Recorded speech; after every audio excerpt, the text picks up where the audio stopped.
તો સૌથી પહેલા ન્યૂઝ કેપિટલની ટીમ રાજ્યના અંતરાળ જિલ્લા બનાસકાંઠામાં પહોંચી હતી અને જાણી શાળાની હકીકત।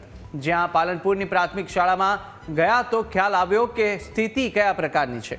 અહીં શિક્ષકો વિના શાળા સૂની બની ગઈ છે અને આ તરફ બાળકોએ કહ્યું છે કે અમારે ભણવું છે પરંતુ શિક્ષકો શાળામાં નથી। બાળકો કહે છે અમને ભણવાનું છોડાવી અને શિક્ષકોને સરકાર અને તંત્રને મદદ કરી રહ્યા છે। સ્થિતિ એવી કે ખુદ વિદ્યાર્થીઓ શિક્ષક બનીને અન્ય વિદ્યાર્થીઓને ભણાવી રહ્યા છે।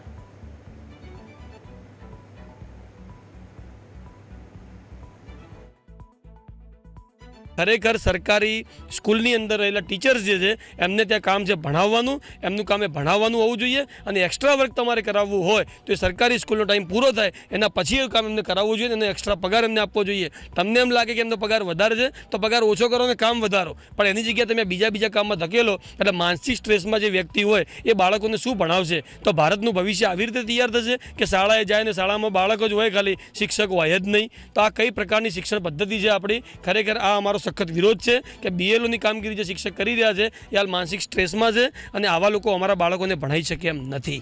સરકાર દ્વારા એસઆઈઆર અને બીએલઓની જે કામગીરી શરૂ કરવામાં આવી છે ત્યારે બનાસકાંઠા સહિત રાજ્યના જે શિક્ષકો છે તેમને આજે એસઆઈઆરની કામગીરીમાં મૂકી દેવામાં આવ્યા છે। ત્યારે કેટલાક બાળકો છે તે સ્કૂલમાં છે પરંતુ શિક્ષકો હાજર નથી। એટલે આજે અત્યારે આપણે એક સ્કૂલમાં આવ્યા છે ને સ્કૂલમાં અત્યારે ફક્ત જોઈ શકો છો કે શિક્ષકની ખુરશી છે તે અત્યારે ખાલી જોવા મળી રહી છે। એટલે કે આ જે શિક્ષક છે તેમને બીએલઓ તરીકે કામગીરી સોંપવામાં આવી છે ને કેટલાક બાળકો છે અહીંયા બેઠા છે, બાળકોને ભણવું છે પણ અહીંયા શાળામાં શિક્ષક નથી। એટલે કહી શકાય કે અત્યારે બાળકો છે તે સાહેબની રાહ જોઈને બેઠા છે।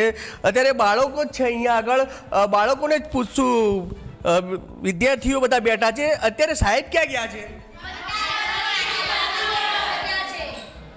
એક જ મિનિટ, હું એમને સીધી જ વાત કરીશું। તમે અહીંયા સ્કૂલમાં આવ્યા છો, અત્યારે તમારે ભણવું છે, તમારા સાહેબ ક્યાં છે?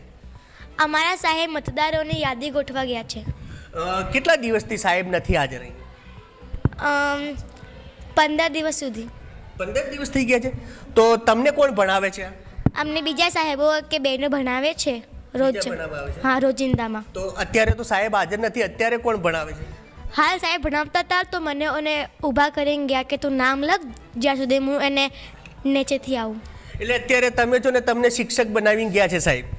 યસ। સરસ। એક જ મિનિટ, બીજા જે વ્યક્તિ છે એની સાથે પણ વિદ્યાર્થી છે, વિદ્યાર્થી સાથે વાત કરીશું। બેટા શું નામ છે? રિઝવાન। આ કયું ધોરણ છે? 7મું।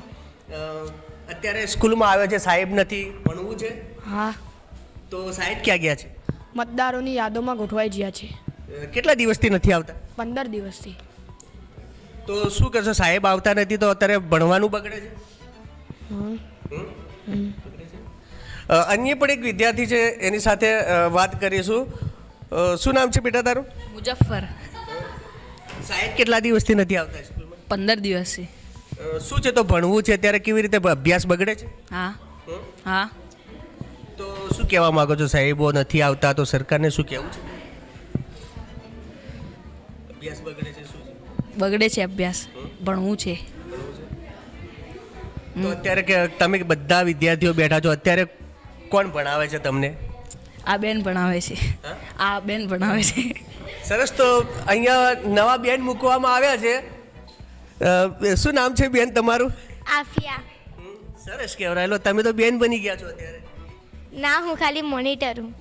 તો સાહેબ અત્યારે તમને બધા બાળકોને ભણાવવાનું કહી ગયા છે? મને બાળકોને ભણવા માટે નહીં કહી ગયા, એ ઓમ કીધું છે કે હે તું નામ લખ પછી હું આવી જઈશ। હા। અને સાહેબ કેટલા દિવસથી, આમ ખરેખર કેટલા દિવસથી અત્યારે તમે એકલા ભણો છો? અમે અભ્યાસ તો કરી રહ્યા છીએ રોજના દિવસમાં, પણ હે ને અમારા જે હે ને ક્લાસ ટીચર હોય ને એ હે ને ચૂંટણીમાં હાલ કામ કરે છે। ચોક્કસ રીતે તો આ છે સ્કૂલના જે વિદ્યાર્થીઓ છે, નાના ભૂલકાઓ છે, બાળકો કહી રહ્યા છે એમને ભણવું છે પણ અત્યારે શિક્ષકો હાજર નથી। એટલે ચોક્કસપણે કહી શકાય કે જે શિક્ષકો છે એમને એસઆઈની ને જે બીએલઓની કામગીરી છે તેમાં મૂકી દેવામાં આવ્યા છે। એટલે બાળકો અત્યારે પોતે જ શિક્ષક બનીને તેમનો અભ્યાસ છે તે કરી રહ્યા છે। કેમેરા પર્સન જીતુ સોલંકી સાથે રતનસિંહ ઠાકોર, ન્યૂઝ કેપિટલ, બનાસકાંઠા।